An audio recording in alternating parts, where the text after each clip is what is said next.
पाइते में कोई सी थो में nan thua ko dama lida ne ना थो ये bai thura ditu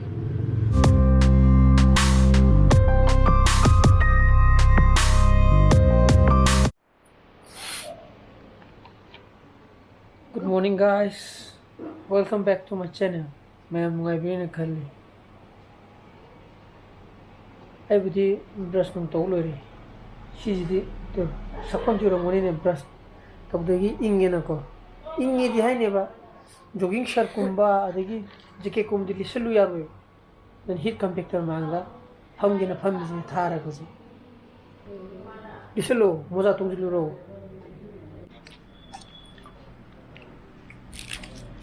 tan do harmoni ne loin muk cha gi juro ba tan je harmoni video gam tan namung di jo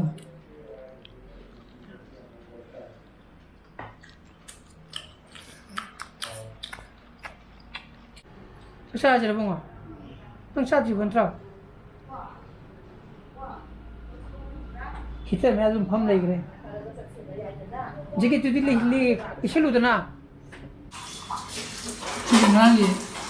uk thong tu ne ba halam ne ko adu da koi ge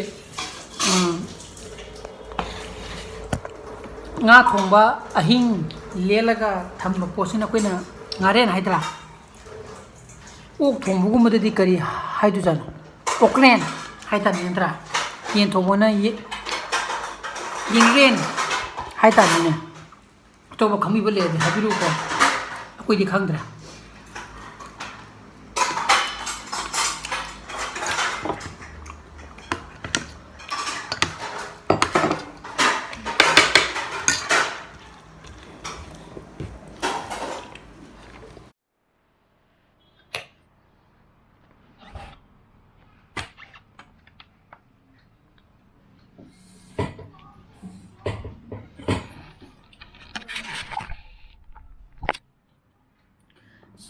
sakto hai ajine laptop thagali je ai school ki class online class to budo modu ki mathang ki class ki notes no ta khara sem ge khara budi sem bane ba adu ga sum no mai khaga chi sem ok ta di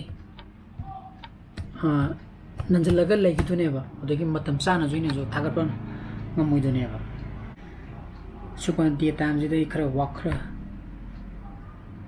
to hudra di nungdang di tangam de ba nungdang di blog lotion baga editing to baga upload tawraga publish to di bogai thabak marakta haidi haidu haijin ngam de ba ada phangi ge workout lore cycle mini kun mung thore tei do mini kun muk tor male ngam de da nangi to do mina ba ki to bo di pha ba hek sagan thawbul loibaga hui si staircase kunda baje ka thak kong to danga ta phangi noge yulu thoge nan ai nai gi block ma da sigi heat conductor je hajubung da thambai yai kana ga harap pangi gum to weba ko mai jumi ko ado ya de ko sije sida moina do not cover high riba ko sung nakana kanda sida fan yauri adagi sidasu fan yauri ba hanga adana sigi fan ani je hek ku ki pa kan da dum yara roiba ko kakagi ma magi masan pina pujumung da kino toksulwe na adu soidan ku khrab jane adu yada leire ba ko tongani dum tongulo mai chapal thoga chang tu ni ne chapal dum tongulo ya lo hana changa ma ne ai thok khabo ning ba chapal ne limsi sari ba adu hunje ga ha hunje du dustbin sile good abang pam saminal pam matata good nangi like tu ya rồi book tu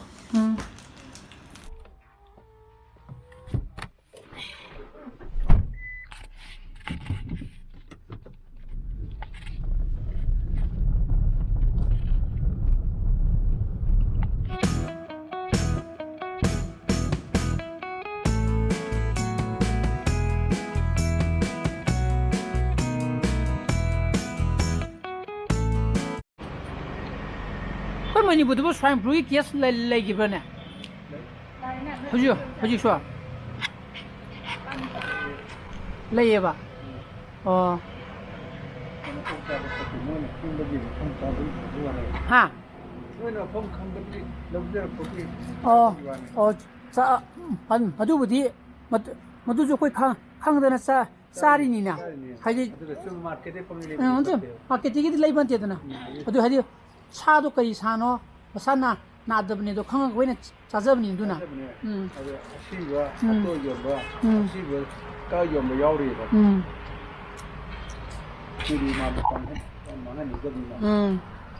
Aduna Haido, Aduna Grana, Apoina Sarido. I depend on Masak Humba, I di Sado Humba, I jibo, I di Masan, Nada port never for. Adu Kang goes to Queen, Sari never. As you go by Haido, Mazu, find two nungi, Kesel Hazy, Kesla Hazy. But then Mayamna Tapi do you, Yamna Pavni, Yam Paiko, but then a share of Virido, for the Opposudum. Section of Nate to Congo to say him. Toriba talk to you when now up, Zana Humba Ahimba Makaga, Masad Natama, Moinakaga Togo for never fought. Aduga, as again, I give them committee to Mam swine flu can a palapo, swine flu not ever. I know Jupan get and Moduna Table. Swine fever never told you, walk the Toriba, like I say. We consent department to swine confirm Tagra never classical. How do I know? There's a minimina when a classical swine fever have how the island run near the Kiba Candanego. Yaure classical swine fever nena. I don't need to hide it. I don't know classical swine fever never.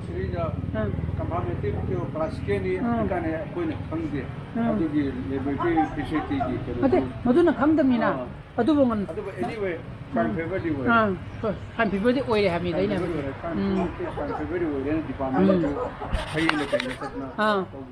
Man, I do need that. I do never find anything. I do you get Sabbath with the Naba immediately. No matter everyone. I do quite a poverty subsidy. Nabu Nara, Otigi, Saro, no have never. Because Nari is just that. Then MAKHONG Kampalaga Matakta Mirang-Mahum. Kay do what? Okmarian. Kay you know, Umani, no green. Lado MAKHONG Kampalajabani. The Lucian of the same again, Aina. Lauri Jova. No, Padina. Mana Tong Droving with the Lucian of Shemona. I law, Kakalajala. How's it cooking in Torine? Oh, I say, which you get Lamu with you chat. Then, Masamu got Paidana. Hanakaze. Why tell me we should to me? Not to ye. I told him he left the tar.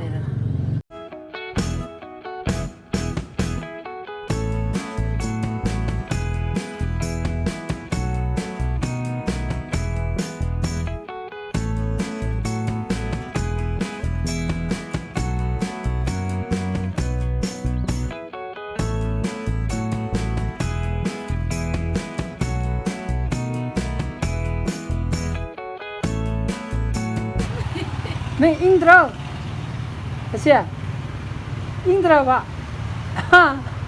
Indra ne, I know some the Internet story. In the not to make it a boko.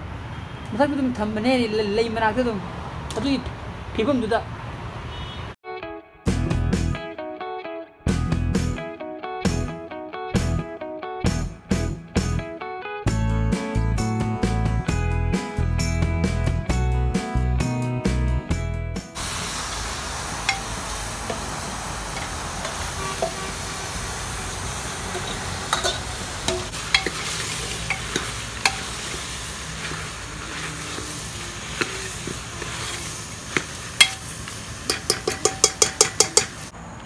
Inaupana kunsalak kamona sangini ko 1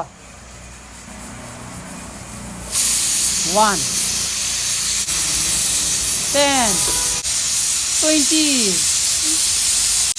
30 30 lora कोई दी काम बताओ ना कोई दी काम संगी नहीं है ना तो मही याम दे ना कोई ना उन्होंने मुँह लागा बको तो याव ले रहे हैं कोई दी हाई बतूने मशीन थी रहा मुझे मशीन थी बता भाई दी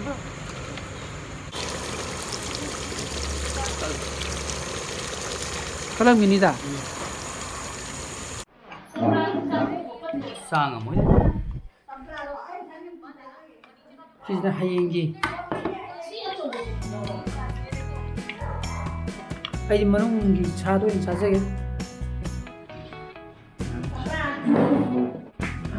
खुदा खुदा आखिर लगे देखो चासल लगे एक्सरसाइज थी हो गई ना सी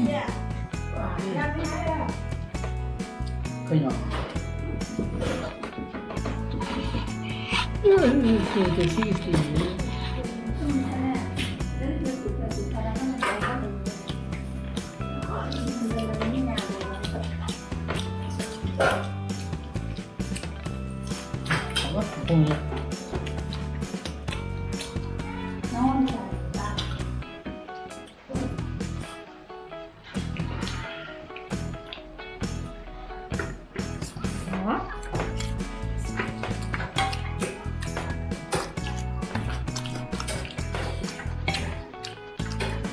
ra nó làm ra này thầy ra rất là mình thì có mấy ra được không? ra rồi nhưng mà không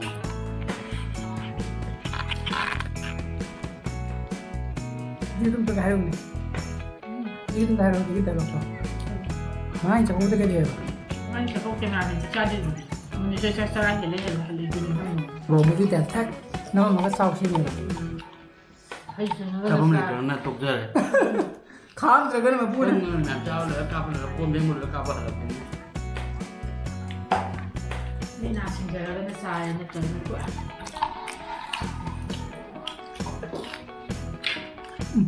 hầu đó Ure. Wow.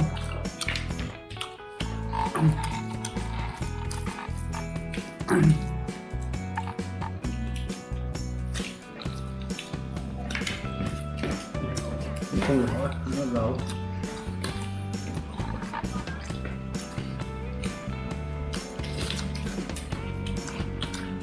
Nó nay cái này nó xem mấy cháu con này mình nó được phù cái gì mà.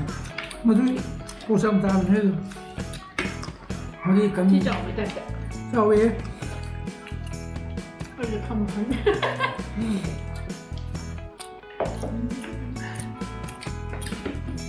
Bị thơ cái đấy.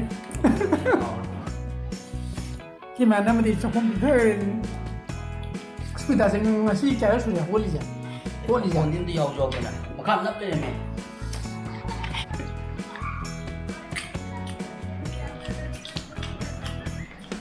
thì chúng nó có mang được là nó lục thế này không to nào không chưa nó mới đâu được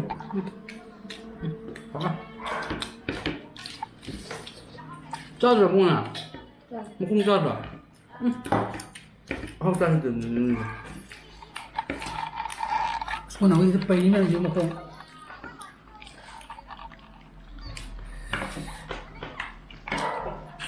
ya cái gì cơ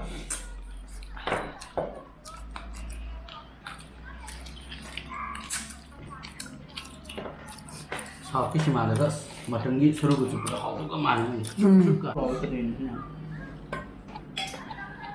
làm sao có nào bây giờ mà xí gì mấy cái chuối mà không có gì chứ nó về Một khô gì đi. Dặn chạm hẳn luôn này. mà không thì một không ra min phần nghe rồi Một không thì gọi dù ngang ngang đâu còn gì. sao uống không mà sao giờ bà Ui. Sao có sẵn là ba phải bắt đất nằm đi. cái rồi gì vậy thì bây giờ ni cái kita ta tapi YouTube kita tu makeup tu akan nam jahara mà ngập vào lì đấy Có cần sự khác hả hết. hơi gì xin nè chứ mà kok jaga, kenapa?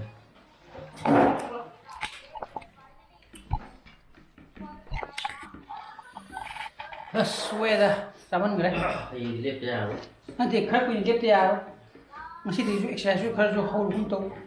Ini nomor sini muncak lagi.